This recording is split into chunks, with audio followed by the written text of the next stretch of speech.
A madrugada ainda nem havia terminado quando a notícia explodiu como uma bomba nos portais de entretenimento da China. Pouco depois de Gao Taiyu, a atriz Song Yiren é detida às pressas em conexão com a morte de Yi Menglong.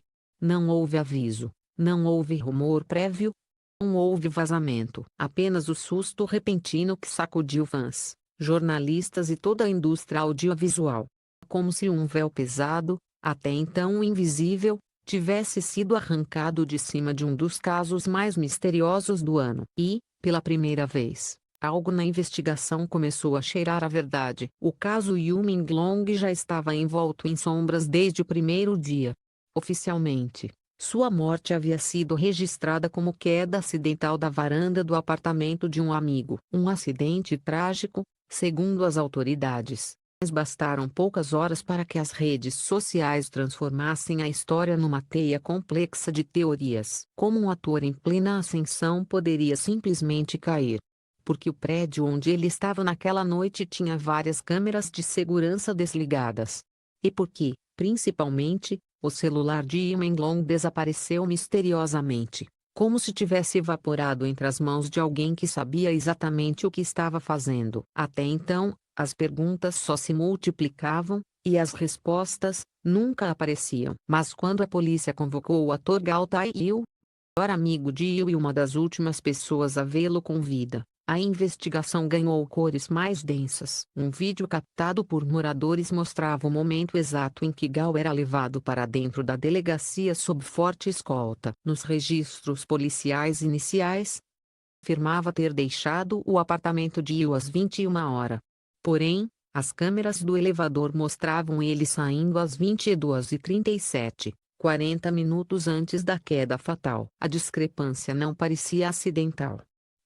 Para os investigadores, era impossível ignorar o fato de que a última conversa registrada entre os dois havia sido marcada por uma discussão acalorada sobre um contrato secreto, algo até então desconhecido do público. Mas, se a situação já parecia suficientemente confusa, tudo mudou dramaticamente quando o nome de Song Yiren surgiu como peça-chave. A atriz, conhecida por sua imagem doce e pela carreira impecável, foi detida às 3h01 da madrugada, por uma equipe especial da polícia que evitou a imprensa com uma precisão quase militar. A detenção precoce, silenciosa e urgente levantou suspeitas instantâneas. Algo grave estava sendo escondido, algo que o público ainda não sabia, algo que as autoridades pareciam determinadas a manter sob controle. Horas depois, uma fonte exclusiva ligada à investigação revelou um detalhe que mudou completamente o eixo da narrativa. Song Yiren havia recebido a última chamada de Yi Menglong, uma ligação de apenas 11 segundos, feita menos de 10 minutos antes dele cair do 17º andar. Uma ligação curta demais para ser acidental, mas longa o suficiente para ser um pedido de socorro, um alerta, ou até mesmo uma tentativa desesperada de revelar algo que jamais chegou a ser dito. A partir daí, o clima em Pequim ficou quase irrespirável. As ruas virtuais ferviam. Os estúdios começaram a apagar postagens antigas, contratos foram suspensos, e agentes e empresários desapareceram por viagens internacionais súbitas. O que antes parecia apenas um acidente trágico transformou-se numa teia de intrigas envolvendo artistas, empresários, contratos milionários e um projeto até então desconhecido da imprensa, o enigmático Projeto Violeta. As primeiras menções ao Projeto Violeta surgiram em documentos vazados anonimamente para 2 veículos de comunicação investigativa. Os arquivos, sem assinatura e criptografados, traziam apenas 3 nomes associados: Yu Menglong, Gao Taiyu e Song Yiren. O documento descrevia um acordo financeiro milionário, envolvendo participação em lucros, cláusulas de sigilo extremo e uma espécie de alavancagem de imagem a ser usada internacionalmente. Nada fazia sentido à primeira vista, mas o nome do projeto, repetido 11 vezes em diferentes trechos, dava a entender que não se tratava de um trabalho comum. Algo ali parecia ilegal, oculto, ou no mínimo, arriscado demais para ser deixado à luz. Ninguém sabia ainda era o quão fundo ia a ligação entre os 3 atores. Não apenas profissionais, mas pessoais. Segundo outra fonte, e o Menglong estava prestes a romper o contrato com o Projeto Violeta, alegando irregularidades financeiras que poderiam prejudicá-lo juridicamente. Mais do que isso, Yu já teria confidenciado a duas pessoas próximas que havia recebido ameaças veladas, dizendo que sua carreira não sobreviveria caso ele tornasse público qualquer informação sobre os investidores por trás do projeto. Entretanto, o mais inquietante foi a frase que ele teria repetido nas últimas semanas: se algo acontecer comigo, procurem a Irene. Ela sabe. Essa frase, simples, direta, assustadora, fez com que a detenção de Song Yiren ganhasse contornos ainda mais dramáticos. Afinal, se o havia confiado nela como guardiã de uma informação vital, porque a polícia acreditava que ela poderia estar conectada à morte dele. Seria ela uma cúmplice? Uma testemunha silenciosa? Ou pior, estaria ela em risco? No meio desse caos crescente, jornalistas descobriram outra peça fundamental: a única câmera do corredor do 17º andar do edifício onde Ian morreu estava fora de manutenção justamente na noite do incidente. Um técnico do prédio, entrevistado sob anonimato, revelou que a câmera só falhou 2 vezes em 5 anos, e a última vez havia sido exatamente naquela noite, entre 22h10 e 23h59. Coincidência demais para ser ignorada, disse a fonte, claramente nervosa. Enquanto isso, mais detalhes começaram a emergir sobre a relação entre Yu e Gao Taiyu. Um vizinho afirmou ter ouvido vozes alteradas, passos apressados e algo sendo derrubado no chão momentos antes do barulho do impacto da queda. Outro morador relatou ter visto uma sombra correndo pelo corredor logo após o incidente. O prédio, conhecido por suas rígidas medidas de segurança, havia registrado movimentação suspeita tão intensa num período tão curto. Logo depois, um jornalista investigativo obteve acesso a um áudio enviado por Ian Menglong a um amigo horas antes de morrer. A gravação, borrada mais compreensível, trazia a voz tensa de Yu dizendo: alguém me seguiu hoje. Não é imaginação minha. Essa simples frase transformou uma morte acidental em uma possível perseguição. E como tudo isso se conecta a Song Yiren? Segundo informações extraoficiais, Yiren e Yu mantinham uma relação próxima, mais profunda do que o público imaginava. Não um romance, segundo a fonte, mas uma espécie de aliança silenciosa, baseada em segredos que nenhum dos dois ousava contar. Yu teria confiado nela informações que não compartilhava com mais ninguém, e ela teria alertado Yu sobre possíveis armadilhas no projeto Violeta que ele, até então, considerava apenas um contrato vantajoso. A pergunta agora era: qual informação tão sensível fazia de Song Yiren uma peça central no quebra-cabeça? As autoridades se recusaram a comentar, mas o vazamento de um relatório preliminar revelava que a atriz teria sido vista em um café discreto 2 dias antes da morte de Yu, conversando com um homem identificado apenas como Sr. Q. O que chama atenção é que o Sr. Q, segundo rumores, é um empresário poderoso e com histórico de envolvimento em contratos obscuros e financiamentos questionáveis em produções culturais. Mas sua identidade verdadeira permanece desconhecida até hoje. Nos bastidores da polícia, comenta-se que o envolvimento de Yiren não se limita à ligação de 11 segundos. Há suspeitas de que ela possuía um arquivo digital que Yu havia tentado entregar a alguém na noite em que morreu.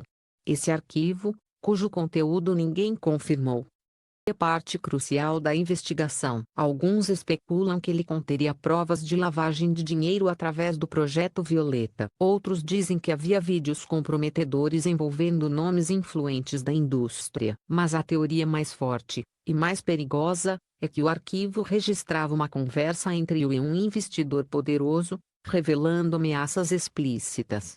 A qual for a verdade, ela fez com que tanto Gao Taiyu quanto Song Yiren se tornassem peças essenciais para reconstruir o que realmente aconteceu naquela noite fatídica.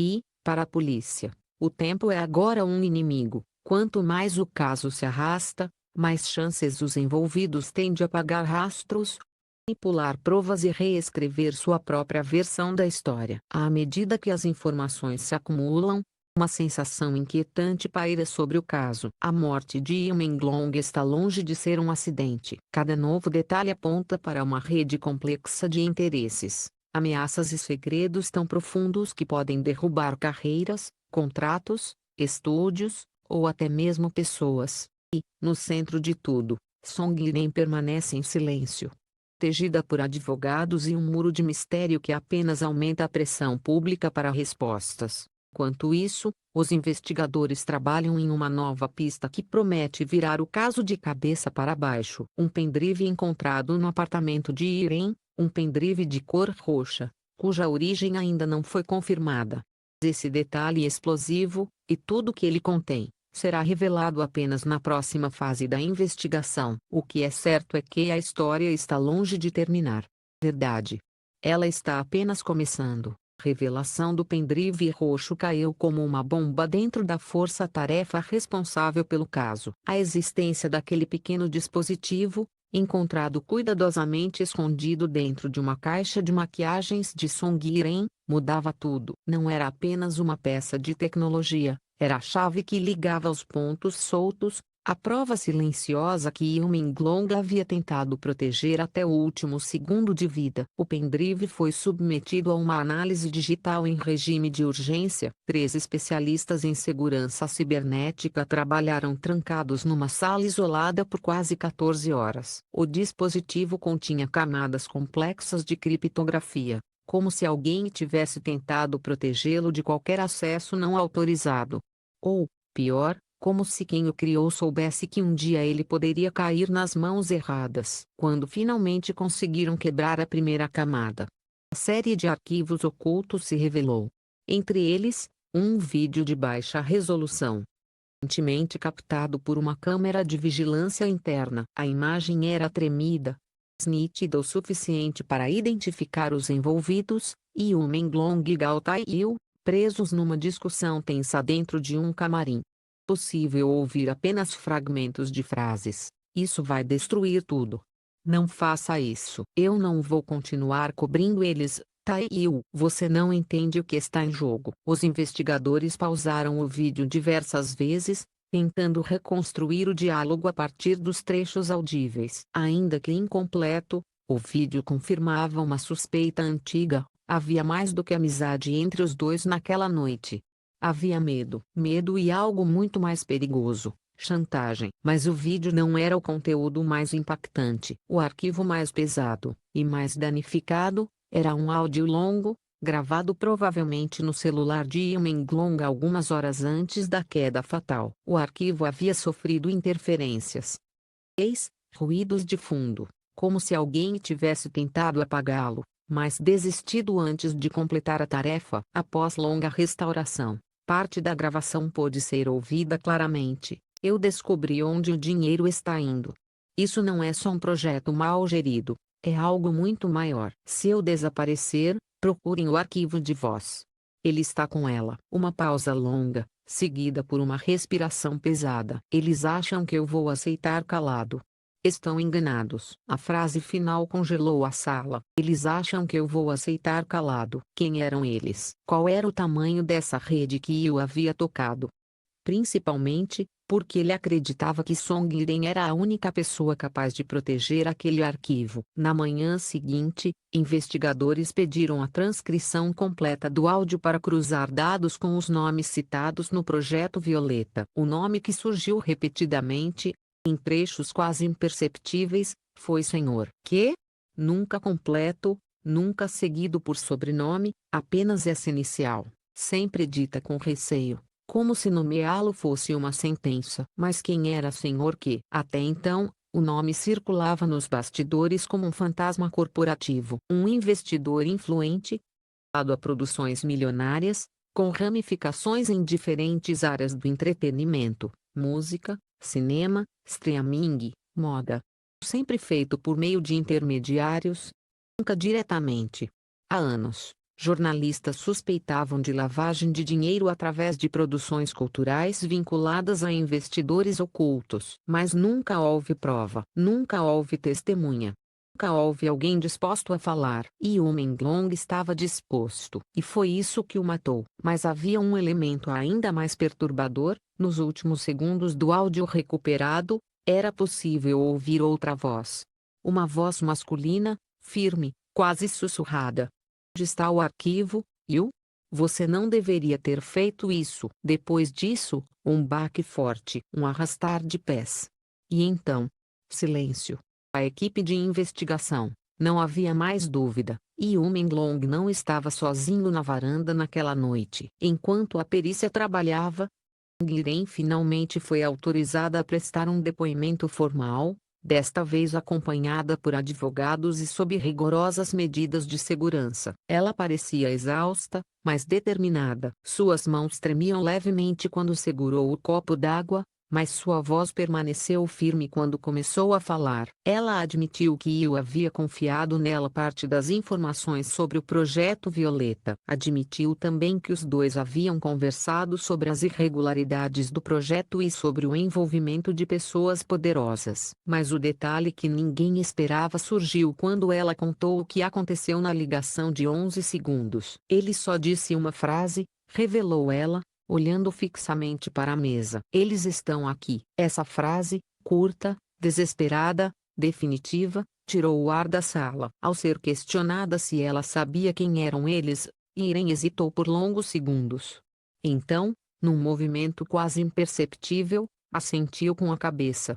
Não disse o nome, mas afirmou reconhecer uma das vozes ouvidas no áudio restaurado. A partir desse momento, a investigação mudou de direção e ganhou velocidade. As buscas se concentraram em identificar o Sr. Qi, um empresário com conexões internacionais, conhecido por manter sua identidade encoberta por camadas de empresas de fachada. Após dias de cruzamento de dados, contratos, e-mails e movimentações financeiras, os investigadores finalmente chegaram a um nome: um magnata do setor audiovisual, responsável por financiar produções de grande impacto, mas sempre por meio de terceiros. Esse homem havia estado presente no mesmo evento que Yu 3 dias antes da morte dele. E mais, os registros telefônicos mostraram que ele trocou 8 ligações com Gao Tai-yu na semana anterior ao incidente. Quando confrontado, Gao negou qualquer envolvimento com o empresário. Mas, diante das evidências crescentes e da gravação da discussão no camarim, seu depoimento começou a desmoronar. E então admitiu ter sido pressionado por terceiros a convencer-o a abandonar qualquer intenção de denunciar o projeto Violeta. Eu não tive escolha, repetiu diversas vezes.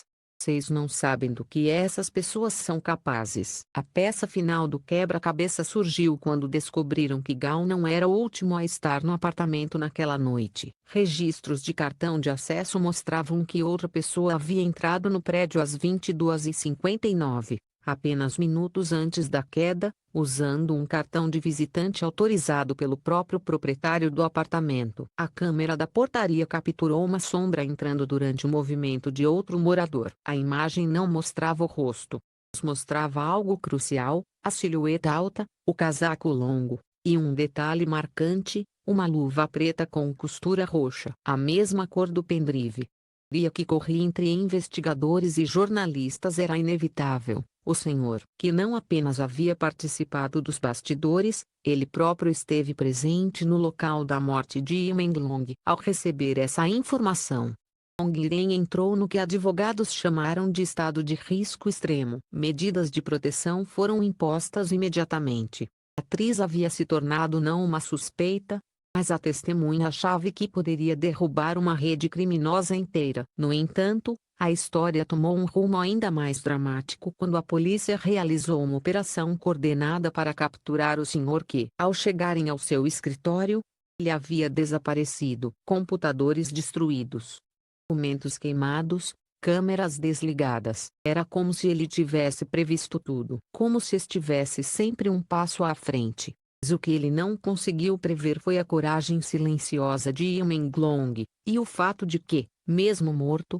ele havia deixado rastros suficientes para que a verdade viesse à tona. O relatório final da perícia foi decisivo, e Yu foi empurrado após uma luta corporal. Marcas nos pulsos, inicialmente ignoradas como abrasões da queda, na verdade sinais claros de contenção manual. Gao Taiyu foi isento da acusação principal, mas ainda respondia por omissão e tentativa de obstrução. Song Yiren foi liberada imediatamente após cooperar com a investigação, e seu depoimento se tornou peça central na busca internacional pelo Sr. Que. A morte de Yu Menglong não foi acidental.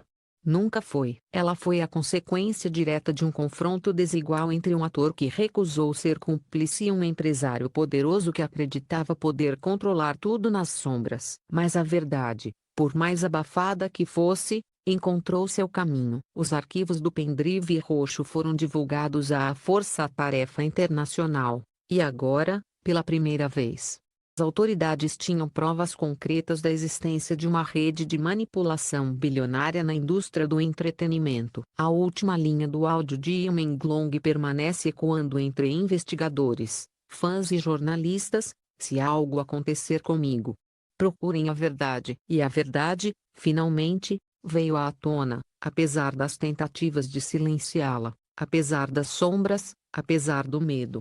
A verdade sempre encontra um jeito. E, dessa vez, ela falou mais alto que todos os nomes poderosos que tentaram